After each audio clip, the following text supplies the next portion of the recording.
राम शंखनाद में आपका स्वागत है।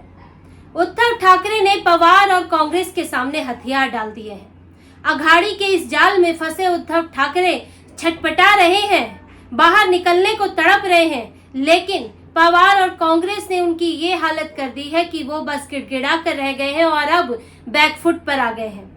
जिस उद्धव ठाकरे ने बीजेपी के साथ 20-25 साल पुराना गठबंधन तोड़ा क्योंकि उन्हें मुख्यमंत्री का पद चाहिए था, उन्हें बड़ा भाई बनना था, सम्मान की बात कर रहे थे, वही उद्धव ठाकरे आज ऐसा बयान दे रहे हैं जिससे उनकी कमजोरी, उनकी असहाय स्थिति, उनकी तड़प का पता चलता है।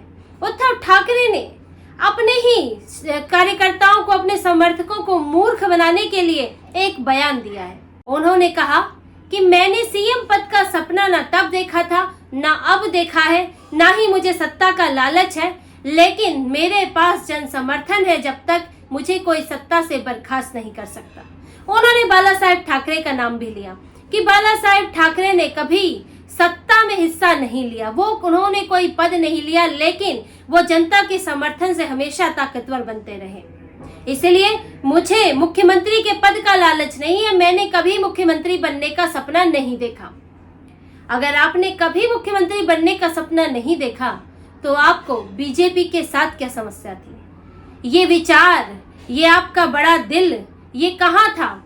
ये जो आप एक मजबूती का ढोंग रच रहे हैं कि मुझे तो बस जनता का समर्थन चाहिए, वो कहाँ था? ये विचार तब कहाँ थे जब आप बीजेपी से 2019 में सीएम बनने के लिए गठबंधन तोड़ रहे थे?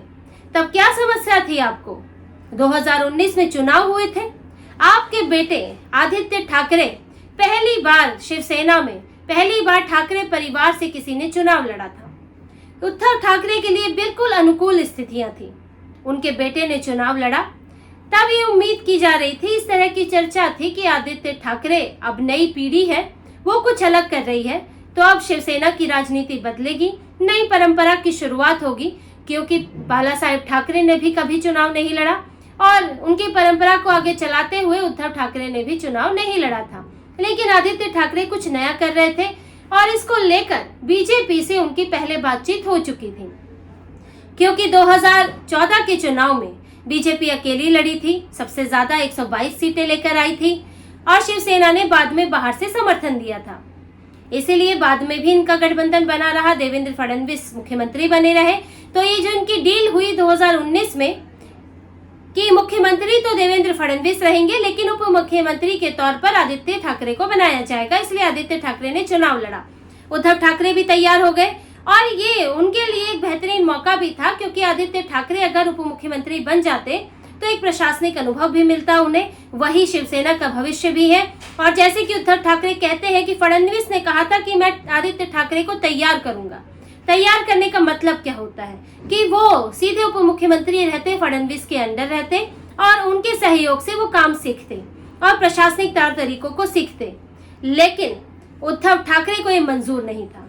संजय राउत, पवार, कांग्रेस, इन सब की बातों में आकर उद्धव ठाकरे को मुख्यमंत्री बनने की सनक चढ़ गई।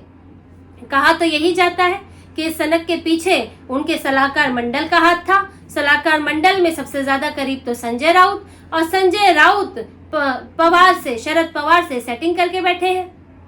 तो संजय राउत और इन सब अपने सलाहकार मंडलों की बातों में आकर कि बीजेपी उनको खत्म करना चाहती है, शिवसेना को खत्म करना चाहती है, बड़ा भाई बनना चाहती है, आपको मिटा देना चाहती है पूरे महाराष्ट्र से, ये सब बातों में भड़कावे में आकर उन्होंने शर्त रख दी कि मुझे मुख्यमंत्री बनाओ ताकि मैं बड़ा भाई दिखूं।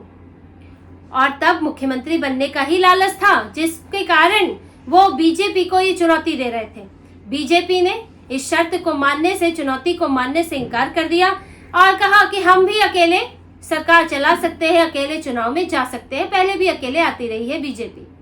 उद्धव ठाकरे ने तब सत्ता के लालच में, बड़ा बनने के चक्कर में, मुख्यमंत्री के पद के चक्कर में बीजेपी से गठबंधन तोड़ लिया और कोई वजह नहीं थी, सिर्फ वजह यही थी कि उनको बड़ा दिखना था, उनको सीएम बनना था, सत्ता का लालच था और उन्होंने इसीलिए अपना पुराना गठबंधन तोड़ दिया। अपनी जो पुरानी उनकी बातचीत हुई थी, बीजेपी से समझौता हुआ था, वो भी तोड़ दिया और तब अघाड़ी में गए। अघाड़ी में उनको जो है हाथों हाथ लिया गया, मुख्यमंत्री बना दिया और वो तो उस वक्त तो वो 7वें आसमान पर थे कि मैं तुरंत मुख्यमंत्री बन गया, एक गठबंधन का मैं प्रेसिडेंट बन गया और अपनी पार्टी का अध्यक्ष तो हूं ही, मेरे पास तो इतनी बड़ी शिवसेना है और अब तो मैं इन दोनों के साथ रहकर बीजेपी से ज्यादा ऊपर जाके दिखाऊंगा।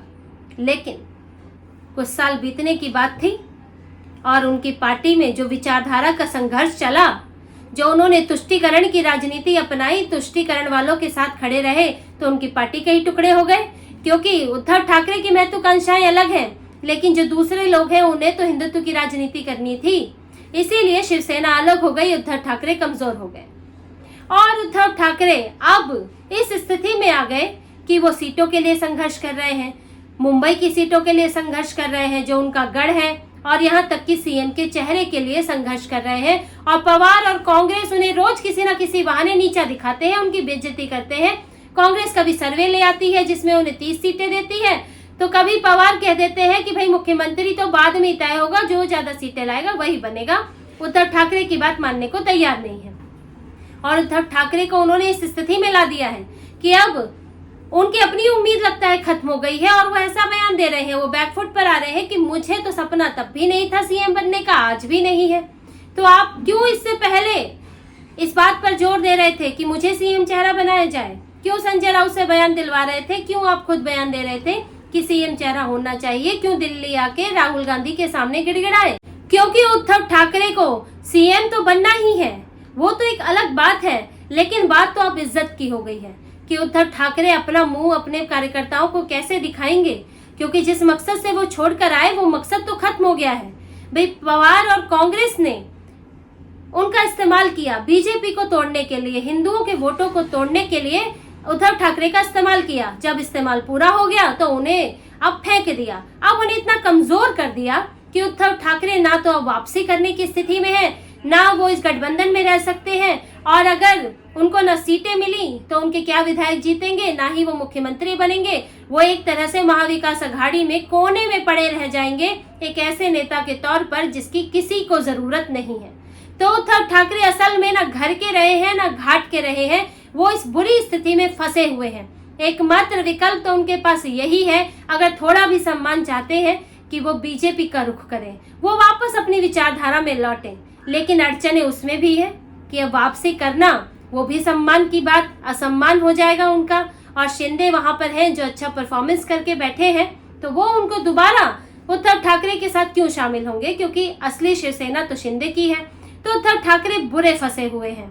और जो उन्होंने सोचा था कि उस वक्त जब लहर उठती है, जब नया नया सत्ता नया नया पद मिलता है, तब तो आदमी को कुछ समझ नहीं आता, वो लगता है कि इसी लहर पर सवार होकर हम और कई चुनाव भी जीत जाएंगे। लेकिन ऐसा नहीं होता, क्योंकि उद्धव ठाकरे ने अपना परफॉर्मेंस नहीं देखा था। पिछला परफॉर्मेंस क्या रहा? बीजेपी से उन्होंने सीएम पद की मांग तब की जब बीजेपी के पास उनसे 2 गुनी सीटें थी। बीजेपी ने 2019 का चुनाव उनके साथ लड़ा और 152 सीटों पर लड़ा, 105 सीटें लेकर आई। उद्धव ठाकरे ने 125 सीटों पर लड़ा और कितनी 56 सीटें लेकर आई। आपका स्ट्राइक रेट भी कम था, यानी कि आपका परफॉर्मेंस बहुत खराब हो गया था। आपने एक जैसी विचारधारा में भी लड़ा तो भी आपकी सीटें कम आई। और इससे पहले भी चले 2014 में अलग अलग चुनाव लड़े, बीजेपी 122 सीटें लेकर आई और उद्धव ठाकरे 63 सीटें लेकर आए, तब भी बहुत बड़ा अंतर था। और सिर्फ 2014 की बात नहीं, 2009 में भी चलिए, 2009 में भी बीजेपी 46 सीटें लेकर आई और उद्धव ठाकरे 44 सीटें लेकर आए, जबकि उद्धव ठाकरे करीब 160 सीटों पर लड़े थे और बीजेपी 119 सीटों पर चुनाव लड़ी थी। यानी कि शिवसेना का परफॉर्मेंस लगातार खराब हो रहा था। वो बाला साहेब ठाकरे के समय से ही उनका परफॉर्मेंस खराब होना शुरू हो गया था, लेकिन थोड़ा परफॉर्मेंस सुधरा। बाला साहेब ठाकरे का निधन हुआ, 63 सीट उद्धव ठाकरे लेके आए, लेकिन फिर भी सोचने वाली बात थी कि बाला साहेब के जाने के बाद भी सिंपैथी वोट में भी उनको बीजेपी से ज्यादा सीटें नहीं मिली। और उद्धव ठाकरे जब अघाड़ी के नशे में थे तो ये पुराना सारा परफॉर्मेंस भूल गए और उन्होंने क्या याद रखा कि उनको तो अब जो है महाराष्ट्र की जनता सराखों पर बिठाएगी। देखिए, सिंपैथी वोट मिलता है व्यक्ति को, उनकी पार्टी अलग हुई, पार्टी टूटी, लोकसभा में उन्हें लगा था कि उनको सिंपैथी वोट मिलेगा और सिंपैथी वोट कुछ हद तक मिलता है। उन्हें लगा, उन्होंने ये अवधारणा बनाने की कोशिश की कि बीजेपी ने धोखा दिया है, बीजेपी ने मुझे वादा किया था, 2.5 साल के मुख्यमंत्री का वादा किया था, लेकिन बीजेपी जो है मुकर गई, हमें खत्म करना चाहती है। ये सब सिंपैथी का वोट मिलता है, शुरुआती दौर में मिल सकता है आपको, लेकिन ये बार बार साथ नहीं रहता। उद्धव ठाकरे इस बात को भूल गए। राजीव गांधी का दौर देखिए, जब इंदिरा गांधी की उनकी हत्या हुई, उसके बाद 1984 में राजीव गांधी प्रचंड बहुमत से जीते थे, लेकिन 1989 में राजीव गांधी बहुमत तक भी नहीं पहुंच पाए, 200 सीटें भी नहीं ले पाए, क्योंकि आदमी की अपनी काबिलियत भी होती है। आप सिर्फ सिंपैथी वोटों पर सवार होकर चुनावी नदी पार नहीं कर सकते, क्योंकि आपका अगर अपना जनाधार नहीं है, आपकी विचारधारा मजबूत नहीं है, आप लोगों के बीच पहचान नहीं रखते, तो फिर आपके लिए चुनाव जीतना मुश्किल होता है। उद्धव ठाकरे ने यही सोचा कि अभी बीजेपी से अलग हुआ हूँ, मेरी पार्टी टूटी है, तो सिंपैथी वोट मिलेगा, लेकिन वो सिंपैथी ज्यादा दिनों तक टिकी नहीं रही और लोकसभा में ही देख लिया 21 में से 9 सीटें जीत पाए हैं। और यही अभी आगे विधानसभा में भी हो सकता है कि उद्धव ठाकरे हो सकता है कि वो सबसे छोटी पार्टी बनकर निकले, क्योंकि अभी तो उन्हें सीटें भी उतनी नहीं मिलेंगी, क्योंकि कांग्रेस तो दावा कर रही है कि वो करीब 150 सीटों पर तो चुनाव लड़ेगी ही लड़ेगी। अगर सीटों की बराबरी भी करते तो भी 90 से ज्यादा सीटें उद्धव ठाकरे के पास नहीं आएंगी, और ऐसा 90 तो समझिए कि आदर्श स्थिति है। कांग्रेस तो 100 से ज्यादा सीटों पर लड़ेगी ही लड़ेगी। उद्धव ठाकरे के हिस्से बहुत ही मुश्किल से 60 सीटें 70 सीटें आ सकती हैं। अगर इतनी सीटें आएंगी तो आप जीतोगे क्या? 125 पर लड़कर आप 56 सीटें लाए थे बीजेपी के साथ, आज ये नेचुरल लाइंस में आप 60-70 सीटों पर लड़के क्या विधायक लेके आ पाओगे? अब उद्धव ठाकरे के सामने यही बड़ा संकट बना हुआ है, और वो अलग अलग तरह के बयान दे रहे हैं। कभी राहुल गांधी की सभा में ना जाकर, उनसे ना मिलकर नाराजगी दिखाते हैं, तो कभी पीछे से इधर अब बयान दे रहे हैं कि मैं तो कभी मुख्यमंत्री बनना ही नहीं चाहता था। वो खुद कंफ्यूज हैं, फंसे हुए हैं, और अब सोच रहे हैं कि किसी तरह से ये चुनाव जो है पार लगे, कुछ तो उनकी इज्जत रह जाए, सीएम पद ना मिले तो कुछ सीटें मिल जाए, या तो अघाड़ी ही हार जाए। यही हो जाए कि अघाड़ी अगर जीत भी जाए तो उनको सीएम पद ना मिले तो उनके लिए तो और शर्मिंदगी की बात होगी। तो ये भी सोच रहे होंगे कि अघाड़ी ही हार जाए तो भी अच्छा है, तो कम से कम उनकी अकेली की बेइज्जती तो नहीं होगी। तो उद्धव ठाकरे जो बड़े भाई बनने चले थे, बाला साहेब से अलग तरह की राजनीति करने चले थे, चुनाव लड़ने चले थे। बाला साहेब ने तो कभी चुनाव नहीं लड़ा, वो जनता की ताकत के भरोसे कुर्सी पर बैठे थे और पूरी सत्ता उनके इशारों पर चलती थी, लेकिन उद्धव ठाकरे में वो क्षमता नहीं थी, इसीलिए वो चुनावी राजनीति में कूदे। शरद पवार जैसे चतुर नेता का साथ लिया, कांग्रेस का साथ लिया और अपनी लुटिया डुबो ली, और अब बड़े भाई क्या, वो मंझले भाई भी नहीं बने हैं, और सबसे छोटे स्थिति में, सबसे छोटी पार्टी बनने की स्थिति में वो आ गए हैं। तो इसी तरह की और खबरें और विश्लेषण आपके लिए लाते रहेंगे, हमसे जुड़े रहिए, सब्सक्राइब कीजिए, कमेंट कीजिए। बहुत बहुत धन्यवाद। जय श्री राम।